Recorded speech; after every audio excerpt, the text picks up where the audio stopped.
starts this week. I know I'm excited. I know if you were listening to this that you're excited. And I know our guest today is excited as well to get the season going.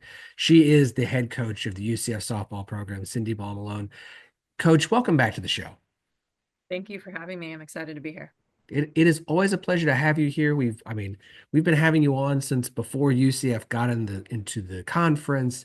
You're one of my favorite guests to have on. I love following your program, and so it's always a pleasure to get you on and talk about UCF softball. Well, thank you. That's nice. I love talking about it because it's near and dear to my heart. So I'm excited for today.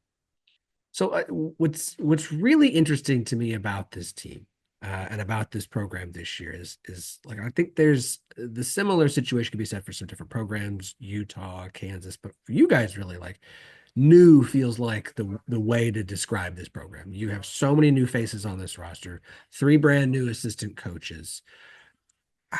What has the process been like this off season and preparing for this season to get all of these different new pieces to kind of mesh together as you get ready to get rolling on Thursday? Yeah, I think that's why this off season has felt so quick and so fast to me because every day has been a new day, but a fun day. We get to kind of go through some of that, kind of going back to the basics and the X's and O's has been really nice. And um, just kind of teaching like little parts of our program has been a lot of fun as well. Kind of like who we are, why we do the things we do. Because we had people in our program for, 4 to 5 years that kind of ran that. So to revisit that and reteach it and kind of remind myself of, oh yeah, we do that and it was intentional. It wasn't just happenstance. It has been a really fun learning experience.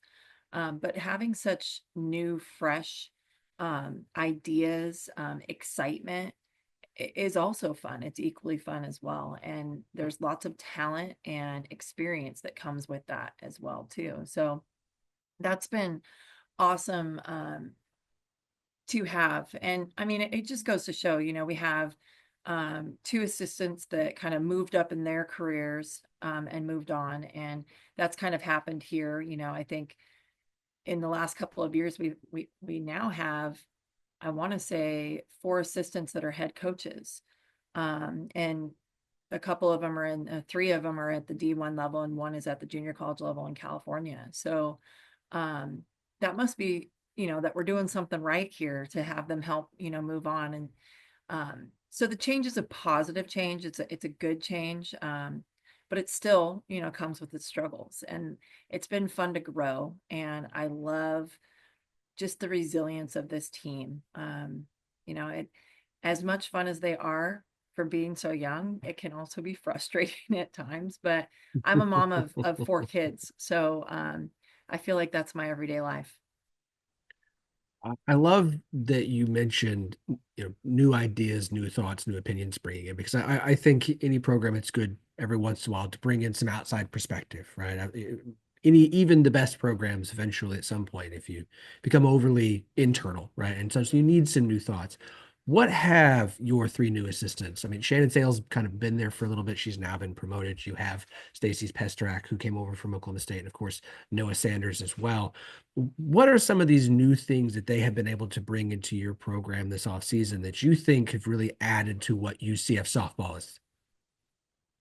Yeah, it's just like you said, having Shannon Sale here in the role that she's in brings some kind of some similarities, familiarity. And so that's been nice, along with, I can't go without mentioning Shannon Doherty and Sarah Willis staying on staff as grad assistants. And so to have them here and get them to be able to do some of the stuff and be able to really help our athletes from like we've been there and done it literally just less than a year ago has been really, really helpful. And then my goal in hiring the staff this upcoming season was really to get outside of my network because we've consistently knocked on the door. We get into postseason, and we've talked about that. Like the last 4 years has been consistent getting into postseason, but we want to push further than that. And so my job is to get somebody to like push me, make me learn some new things as well, so that it pushes this program in a different direction. So adding outside of our network with, somebody from baseball has been huge. You're seeing it quite a bit. And there are a lot of similarities in our game, from baseball and softball. And I do think that um, we're not far behind in some ideas in our game. But it seems like it could be like even technology, right? Like there'll be software in baseball, and then 2 years later, we'll get it in softball. And so bringing some of those ideas and concepts, not only from, some of the resources, but the coaching skills, the strategy, the focal points have been really helpful and just refreshing. We're kind of getting away from, you don't have to swing big to win the game. And I think that softball kind of turned to that because we've had so much power in the game. And that's really not been our game here at UCF. And so I think we kind of lost our identity in that, and we're finding that again with Coach Sanders, and that's been nice. And then Stacy Pestrak just brings just a world of, I mean, so much success, right? Like she's won 2 national championships at Florida as an assistant coach. Then she moves on to Oklahoma State, and I mean that program, what Coach Kenny and Stacy being there the whole time with him, what they've done in that time is just it's amazing. Like, um, please believe we are competitors on the field. We want to, kick each other's tush, but uh, I would be a fool to not recognize what he's done with that program and how he consistently gets into the World Series. So to be able to bring that experience here, is awesome. And I think it's so cool how humble she is. But still, I mean, the experience and winning that she's been a part of has been awesome. So it's been a fun addition. And then we have another grad assistant um, that played for Coach Noah Sanders at Little Rock. And so that's been a cool experience too, to have two baseball minds. And then, our GAs, Shannon Sale, who, I mean, if I don't talk about how much she's won, holy cow, like I don't even know if I need to. So many people know already. And then Stacy, it's just been such a fun time to get, collaborate and whatnot. Might take us a little bit longer to get to the end result because everyone's got ideas and everyone has a really strong voice. Um, but I love that about us. Yeah, the bringing in baseball coaches into softball is still a fairly new thing, and I love that you guys have implemented this at your program as well. And it's really interesting to see because I know when it first started, I know Coach White at Texas was one of the first ones to bring in an assistant coach out of baseball, and there were a lot of people going like, "What are you doing? This is a crazy idea. There's no what are you thinking?" And then it worked, and of course, as we know, imitation is the greatest form of flattery, and it worked there, and so you're seeing more and more programs at it. What is it about bringing in someone from baseball to softball that is helping softball? Why is this becoming a thing at different programs that want to continue to take their program to the next level? Yeah. Well, I think I mean, from what I hear in baseball, and I don't know too much, and I could be wrong on some of this, but like there are so many baseball coaches, and so it's really tough to, move up in your career in that sport.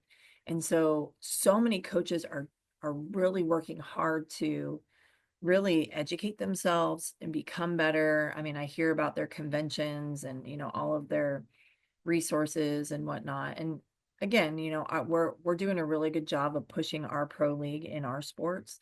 And we've got our very own Sarah Willis that just got drafted last night or 2 nights ago. Um, so we're doing a good job, but we're still like, I again, I'm going to be honest, we're still behind from that sport. And so they've been there, they've done that, they've worked on things, they've figured out what doesn't work, they figured out why it doesn't work or why something does work. And so from a strategy standpoint, I just love how when Coach Sanders gets in, he's talking about, okay, we're going to go 120 plus base running. Like the first thing he talked about as an offensive coach was base running, right? And I think we miss that sometimes in our sport, because we're thinking we have to hit all these homers or if I'm using the lingo, the dingers um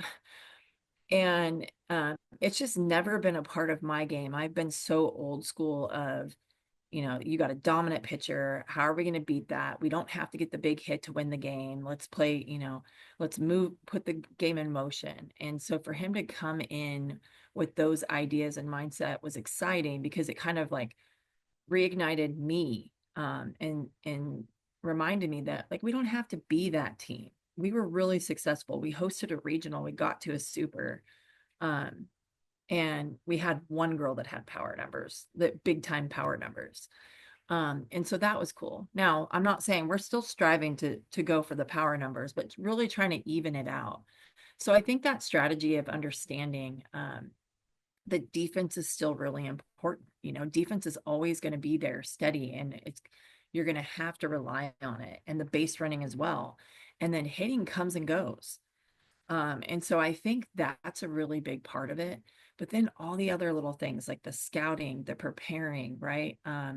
You're seeing that we're facing multiple pitchers now because the hitters have gotten better. So now you're seeing these teams with staffs of 5 to 8 people. Well, how do you prepare for that?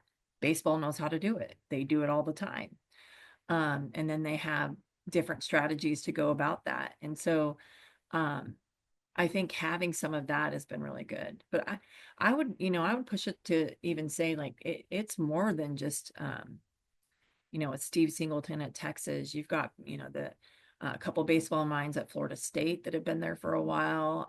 You've got maybe, at a younger level, but Texas A&M, they started off in baseball, those assistants, and like Jeff Harger, and then they moved into softball because he had 2 daughters, and Russ Heffley. And so it's been really fun to just kind of see how that game has gone about. And I love, to see that. I mean, I'll say it. I always do the controversial talks, but these men that will work for these strong, like powerful women too, because I think you need both in the game. And being a parent, it's so important to hear from both voices. I see that raising, my kids, because I'll just kind of tell a funny story. My little 4-year-old comes in and he asked for something. And I said, well, what did daddy say? And he goes, well, mom, you're the main judge in the house. And I was like, well, that's right, bud. uh, but I mean, again, we have to remember that like these athletes go through that. And so sometimes they need to see the person that's been there and done that, they look like. And then sometimes they need to hear more of that like fatherly grandpa, voice. And I've moved past my feelings being hurt by that. And I think it's really important to have all of those experiences. But, for the most part, just getting out of our network and something that can push us to be further is the most important. That was an incredible answer. That's all I'll say. I have nothing to add to that. That was great. Thank you. I felt like it was kind of long-winded. No, no, no. I think that was great. It explained a lot, and I think it was a very mature answer. And I think that was it points to why I like you, why you've had success so much. Um, I want to talk about this roster because obviously, as I mentioned, new coaching staff, a lot of new faces, a lot of players that we have known for the last what feels like forever are gone. There's still a few faces back. So who so far, and obviously until we get out on the field, as every coach I've talked to so far mentions, like we don't know until we get out there, we don't know until we get out there, we don't know until we get out there. But through preparation and practice and getting ready, who are the players so far you feel like are ready to step up and kind of become the new that's UCF? Yeah. Well, I mean, we have a few that have, returned that have been big for us since their freshman year. So you have Ashley Griffin, who was an everyday starter on that 22 team that hosted regionals and was, in the middle of the lineup for us. And so she's kind of battled an injury or two in the last couple of years, and having her back and healthy is really nice. So I'm and filling that role maybe at first base for Shannon Doherty, being gone because Shannon was there for so long. I feel very comfortable with that, along with some other freshmen that can also play there. But then you've got Aubrey Evans. Aubrey Evans is somebody that, as a freshman, I mean, she set a record for doubles as a freshman. And I mean, we were just telling this story the other day. I remember being in like the 4th or 5th week of season, and I went up to her in a game and I said, hey, when are you going to get your first RBI? And literally, it was a moment for it to happen. And she looked at me like, did you just really say that? And hit it. And then she got on first and she kind of pointed at me like, I got you. And then she just went on, a tear. So Aubrey Evans is one that's just been so key for us, not only offensively, but to go the entire conference last year without making an error. And we are a pitch to contact team last year, and the amount of balls she got, I mean, it just speaks to who she is as a team, a player and a teammate. Stormy Kotzelnick is somebody that, being in here for the second year now, um, kind of knowing, I mean, people don't talk about this, but last year we found out very late if she was going to be eligible to play with the transfer rule. And they kind of did that blanket rule where, okay, everybody that transfers now they're eligible to play. But we waited and waited, and we didn't find out until late December if she was going to be ready to go for that season. And so from a physical standpoint, she was fine. She had been training, but the mental part of that, like that was something new for me because I hadn't really experienced that. And so um, not being able to play in the fall was a big deal last year. And so to have her here for a full year, she stayed and trained, has been really nice. So those are like three like key returners um, that I would say are kind of like our older girls. And then people keep saying we have, all these people gone, but Samantha Ray and Cece Humphreys got some good time last year and they had some big moments. And it's kind of fun for me because I feel like they're kind of hidden and people are underestimating them. And I'm not challenging anybody, keep underestimating them, please. But but it's really been nice to just see how they've really gotten into their own and they understood, they played the game. They had 11 seniors on the team and they got it like, okay, we're going to play behind them. We might beat them out for a couple times here or there. And that's what spoke to the competitiveness of our program last year. So those returners, along with like a Caitlin Felton and a Caitlin Cochran in the circle, I feel really, really strong uh, to have those. It's their turn. And so, yes, we did graduate some big names, big numbers, big time experience. But now it's their turn to shine, and I'm excited about that. And I don't necessarily, I mean, the thing that I miss the most is the people. I'm not like, I mean, yes, I'd be silly to say like I don't miss Jada Cody up at the plate in a, clutch situation, or a Shannon Doherty, or Sarah Willis when we need that changeup. But at the same time, what I really miss is just them as people, how they would walk in and say something. And maybe we would have like go for a coffee run or, just something like that is what we miss here. And then to get to the freshmen, uh, I mean, I've been waiting 2 years for them to be here. They're, I think, some of the most talented athletes that we've had come in. Um, they're a very high ranked class. Um, some of them have won national championships at the 18U level. And then there's two others that actually lost to that team in the championship game. So the amount of experience and depth that we have it's just unknown because it's not here. But I love how this group is really coming together and they've been so team oriented. And it's kind of fun to not have like I'm not going to say a star, but like the spotlight is the team instead of an individual player. And I think that's really important right now.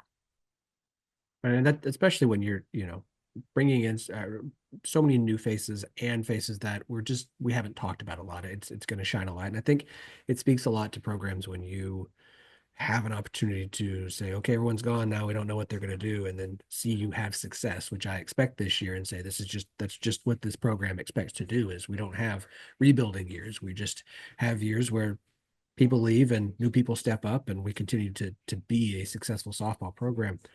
Uh, I am curious. It's year two in the Big 12 for you guys. Year one was, a little up and down. We could talk about that in a minute. But what are some of the things that you feel like you learned in the first year in this conference that you didn't know or didn't expect to know, or that you've been able to say, okay, now we can take this and take this moving forward and adjust accordingly? Well, I mean, aside from one game in the conference, I felt like we were in almost every single game. Like if you look at our scores, I mean, we held Texas. We gave up some big numbers to Oklahoma in some innings, but then we came back. And so to be as competitive as we were, um, I really learned that like just talking to them of, hey, the game didn't, we did this, but I think really magnifying on it, like it's still the game of softball and stop playing against the other team, stop playing against the opponent in the jersey. Like we got to play against our best selves. And we've really been talking about that. Um, I think too, last year's team had so many really talented individual players. And with that came that pressure, that expectation that they had to do it, right? And some of their goals that they kind of set without us even saying like, "Hey, let's set goals." They would set them. I'm like, "Whoa!" Like, there's no player out there that's doing that. Even these All Americans, even these four-time national champions, aren't doing what you're trying to set. And so, how do you tell them, let's lighten that goal because you're telling them to reach for the stars?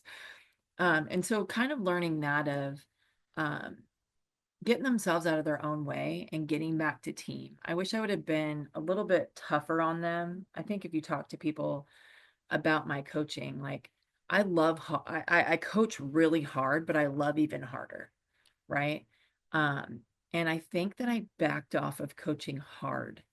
Um, and so I, I want to get back to that. It doesn't matter. And that goes to like a Stormy Kotzelnick who, her presence is so powerful. Like she's intimidating.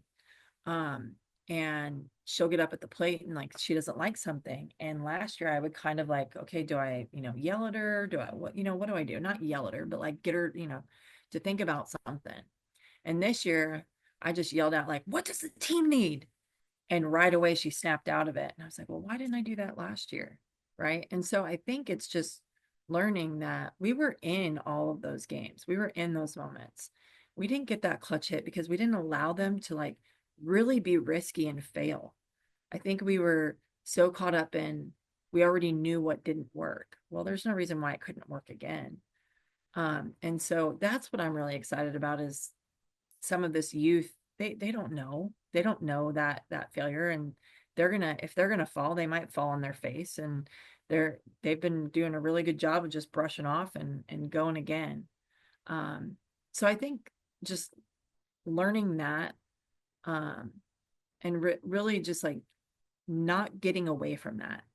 Yes, we want to keep progressing forward and in moving up, but that doesn't mean that we can't, like there's no small things and we got to stay to that foundation. And I think that that is what I would say. Probably a really boring answer. I apologize, but I think that that's what it is. It's just like sticking to the basics and being really good at them because we did that in years past. No, I think the answer makes sense. If you have this very talented senior laden team, and so how you put an emphasis on like they know what to do, and so I don't have to be as hard on them. I don't have to do this because I put all that into them. Um, but learning from that, that suddenly like changing things up, maybe that wasn't the best move. And so that's okay. Like that's I think it's a very honest answer. I don't think it was a bad answer at all. I think it's really interesting to hear the perspective of like, you know, uh, relationships change, people change, adjusting to that is fine, but how do you handle those in those situations? And it's a learning experience for all of us. Like, so I think that was a great answer. Um, you mentioned you guys ran a lot of games. You had 10 games last year that you lost by 1 or 2 runs, right? So a lot of one thing here or there, and the record last season completely flips. So how these things even out over time, right? Like if you're I make fun of Iowa State fans and football all the time just because of the one score record. But how is that something you guys have talked about and looked at? And how is that something from a coaching's perspective that I've always been intrigued by? Like how do you fix that? How is that something from a coaching side, or is that something that can be fixed? Is it something you say that's what happened last year? We put it in the past. How do you learn from close losses? Yeah. Well, I do think, you mentioned that, and I think we had some of the same things occur in 23 as well. Yeah, We got walked off on, and I remember when it happened, we kind of all looked at each other like, what? Like, we're the ones that walk off on people. What is this? Because in 22, we had so many walk-off wins. I And remember. so it was kind of like, oh, that's how it's supposed to be. And I mean, literally one of our juniors at the time in 23 said, well, we did everything we did last year and it didn't happen. So we're like, who missed their rotation? Like that's supposed to occur. Um, and so I do think we're still in those moments and those opportunities because we are consistent and we're really good at those things that we do. And then again, being lucky is also it's a really big thing. And Yes. this is a game of inches in so many ways. Um, and so sometimes luck is really important in those things. And I think if you just keep sticking to it, and that's the test, right? Like, okay, we're losing some of these games, so we got to change everything. And I think we did that a little bit last year. And now I'm like revisiting it. I'm like, no, we're still in those moments because we did those things. It just didn't fall our way for those couple of games. And so, like you said, it was literally even. And then I think we made it uneven because we thought we had to change something. Um, and again, something can work 10 times, and that same thing could not work 10 times. Doesn't mean that it's not successful. Um, and so that's where I think that's why you see some of these teams, in the beginning of the year, like, no way. And then you've got coaches at the World Series saying, you guys didn't expect us to be here. And that's why, because there's a little bit of luck, there's a little bit of timing, there's a little bit of buy-in, a lot of bit of buy-in actually, and like sticking to who you are. And so I think that's really going to be important, is like staying together.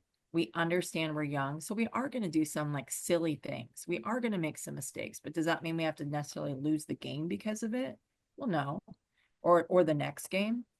And so we've talked about that very openly. We're not leaving the elephant in the room. We are talking about that and saying like, hey, we might fall hard, we, but then we could bounce back even bigger. And the big theme this year is talking about like we're going to be a Weeble Wobble. Um, and so of course the girls, like, anytime they hear the word wobble, they're like, right. And I mean, I've been joking with them. We were in Shannon Sale and I were in like a Hotworks yoga class, and she's like, okay, you may wobble, but that means you're you're progressing. And her and I looked at each other like, they know. So uh so it was funny, just kind of like, okay, yeah, we're gonna wobble, but we're not gonna fall down. And so they've really bought into that concept. It's a fun game too. You just like hit that thing and it keeps coming back up, and you keep hitting it and it keeps coming back up. And so I think just understanding that and believing in that, being in my point in my career, where I can be more patient. Because I remember in the past, like if we lost a game, I was like, no, even an inning, I'd get so like, I guess like high strung about it.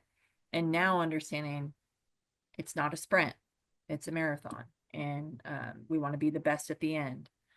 So having that faith and that belief is so important.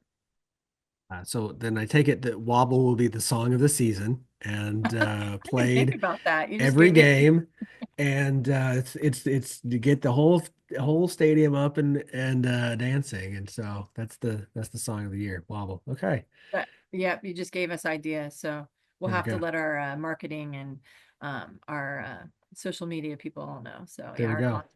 I love it. I love it. Okay. I'll wrap up on this, Coach, because you've been awesome. It's been a great interview. I really appreciate your time as always. You never hold back on challenging your team when it comes to scheduling. Obviously, you've already got in the Big 12 3-game series against OSU, Arizona, and Baylor. But if you look at all the top 25 rankings, Oklahoma, Florida twice, Florida State, Georgia, Missouri, Clemson. Of course, you guys. So the third time in 4 years, you guys have opened with Georgia on the opening day, which I don't know if you guys have just put that permanently on the schedule moving forward as an annual tradition because I think it's awesome. But I mean, you guys have Liberty as well. What is your philosophy on this as far as does your team makeup dictate how you want to schedule? Or you just go, no, we're going to play top 25 teams. We're going to play our top RPI teams. We're going to make sure our schedule's loaded, and we're going to be ready for conference play by challenging ourselves throughout the year. Yeah. You know, it's been fun to be able to really set the tone with our schedule like this. And I mean, I think that I kind of challenge it a little bit more each year. But I just, I think about where do we want to be and what do we want to do? And, you know, you gotta play them and be able to beat them to be where, if they're talking about going to the World Series and winning a World Series, well, then we can't dance around that. And so there is some, gaining some confidence and whatnot. But I do think that it's what has kept our program strong here. So some of it I might, in the heat of the moment, I'm like, what was I thinking? And then our director of ops, Adam Derusha goes, hey, that's what you wanted to do. And then later on in the year, I'm like, yep, it worked out. See, look at that. I'm smart and didn't even know it. But no, I mean that's why our women come here. They know that they're going to play a tough schedule. They know we're going to travel um and play these different games. And so that's why we chose on our bye weekend. I mean, we could sit here and be bored at home because we couldn't get anybody to come in at that time, or we can go to Norman and play, a team or two that's maybe done some pretty good things. So, you know, uh but One it or just makes sense. one or two Yeah, things. in a Yeah. in a in a nice stadium. I mean, no Yeah. big Yeah. deal. But No. it just makes sense. And that's what they're here for. That's what they want to do. That's why they chose here. And that's something that they talk about. We came here, or not only do they like the stuff that we do within our program, but they love the schedule that we play. And they want it to be tough. And that's along with, weebling and wobbling. We also have talked about we're going to choose the difficult this year. We're going to choose the hard. Even when we don't want to do it, we're going to do it because that's what it takes. Awesome. I love it. I love that you guys schedule the way you do. It makes it even, not that I don't love watching UCF softball, but knowing that, hey, we're going to get some awesome matchups that are going to be must watch. Opening day, I got my Cowgirls play in the morning, so I got plenty of time in the evening to throw on UCF Georgia. And I feel like it's been a tradition almost to throw that on in the evening when my girls run around in the living room, and I'm just gonna watch Yeah. some UCF Georgia softball. So we're just gonna keep that an annual tradition. We'll just keep it going. It's so much fun. Coach, as always, a fantastic interview. I always appreciate your time that you would offer it to us to come on, talk about UCF softball, help our show out. So good luck to your team this year. This will not be the last time we have you on, and I cannot wait to see uh, this. I'm going to start using air quotes now. Your new team get out there and wobble and not fall down. Thank you.